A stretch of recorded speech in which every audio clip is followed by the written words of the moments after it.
Back in high school, I weighed a whopping 86 pounds, sopping wet. I had a dilemma. I was skinny. Really skinny. I know, right? Yeah, how skinny was I? Thank you. I know, I'd like to respond to that. Just hang on a second, fella. No, I got it. Back in high school, I was so skinny that if there was a shirt hanging on a hanger in my closet back then, and if I took out said shirt and put it on, okay, what was now inside the shirt, now that I had it on, was going to be roughly the equivalent of what had been inside the shirt when it was hanging on a hanger in my closet. Yeah, right. I was that skinny. Really skinny. And there was nothing you could do about it back in those days. Those were the olden days, okay? So I ate like a horse. I could really pack it in. And then I'd step on the scale, all expecting and hoping for, something. But same number always came up. A whopping 86 pounds. Sopping wet. Yet, despite my shock and embarrassment of being nothing more than skin and bones and acne, I still had friends. So it came to be back in those days was that every Thanksgiving as it rolled around, I had a standing invitation to 4 Thanksgiving dinners on Thanksgiving Day. Now hang on. I've got a mixed bag of feelings about Thanksgiving, same as everybody else. However, albeit, nevertheless, Thanksgiving would come around, and I had 4 invitations, one at 12, another at 2. At my house, we ate at 4. And Jimmy and Dave, my 2 best friends, back then, they ate at 6 o'clock. So come Thanksgiving Day,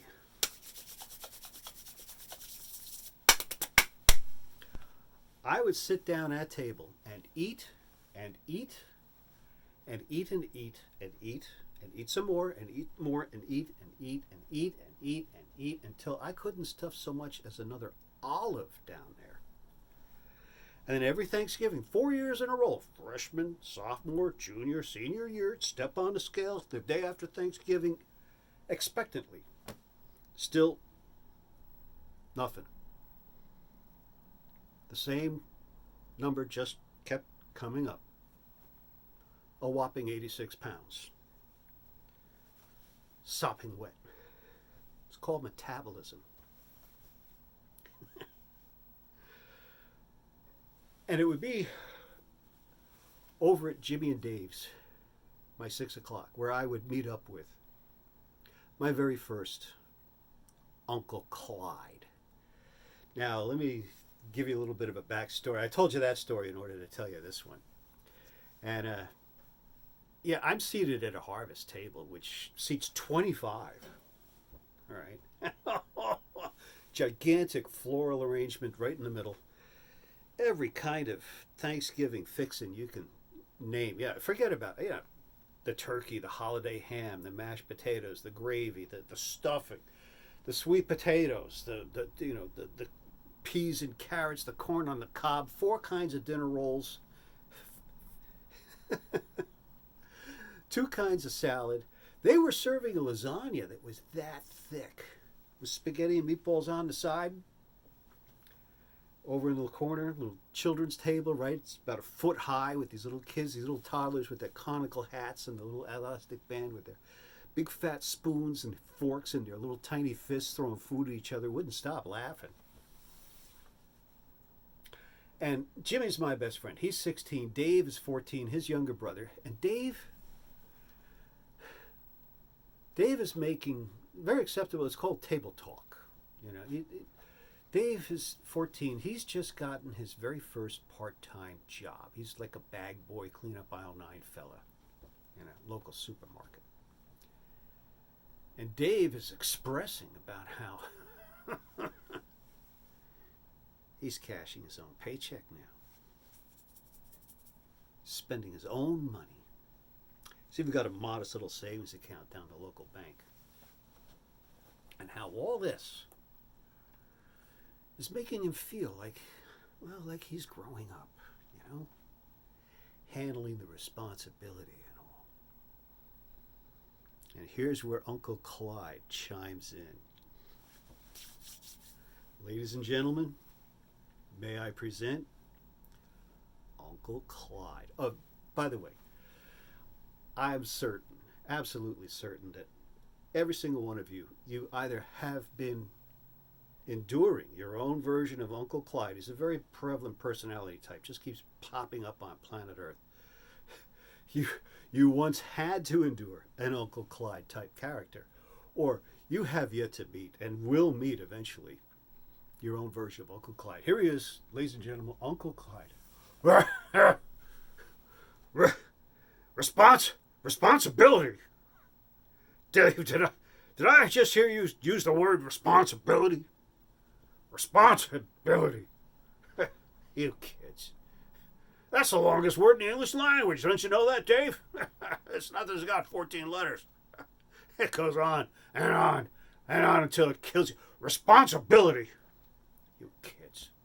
You think working part-time in a supermarket makes you responsible? You kids.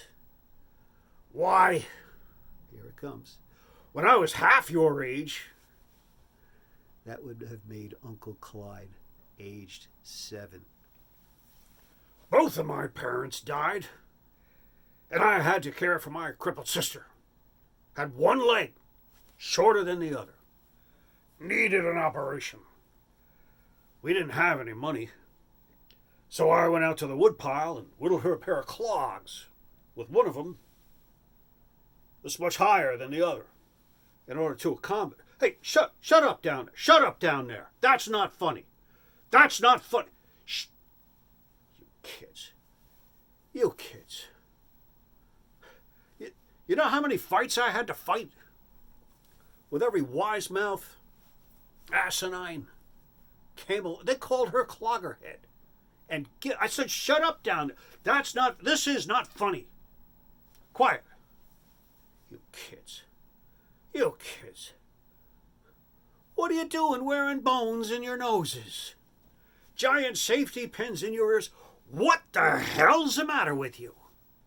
And if I've got to look at just one more older woman's butt crack, lifted and separated from bottom to top by some kind of miracle weave spandex technology with control top, in order to flatter, plump, and sculpt Aunt Louise.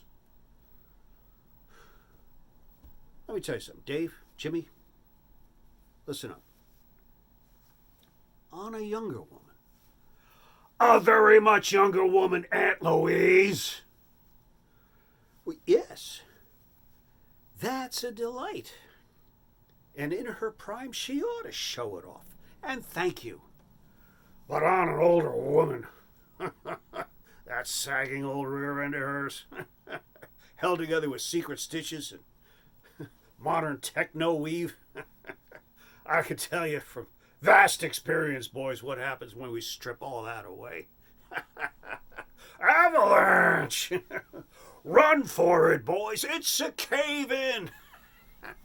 Isn't that right, Aunt Louise? Driving me nuts. Oh, yeah. Jimmy, Dave, one last thing.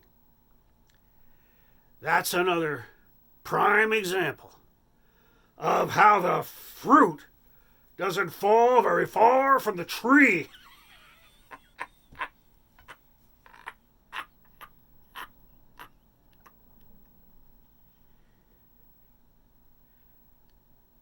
And the embarrassed silence around that table was so thick you could have cut it with a knife. And the situation itself was literally screaming for some kind of comic relief. And being the fledgling wise ass that I would yet become, I couldn't resist.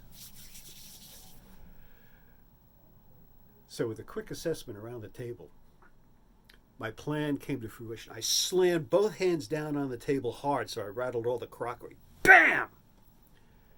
I looked up at Uncle Clyde and said, "Uncle Clyde, that was just inspirational.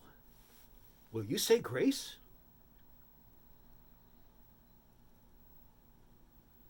And he turned on me with a glaring stare that was like a weaponized laser beam would have bore a hole in a Cincinnati-class battleship. I'm not kidding you. And I admit, I quailed. I thought I was going to fold up inside like one of Grandma's lawn chairs. But then I looked across the table at Dave and Jimmy, trying to contain themselves, sniggering up their sleeves, and this emboldened me. It was like pouring gas on a fire. So I stood up abruptly, and with the back of my calves, I pushed my chair away so it almost fell over. Grabbed my table water glass, lifted it up on high, way too fast, and the water went flying all over the dining room. I said, "A toast to Uncle Clyde. May he never have to view an older woman's butt crack again. Responsibility!" And more water went flying all over the place.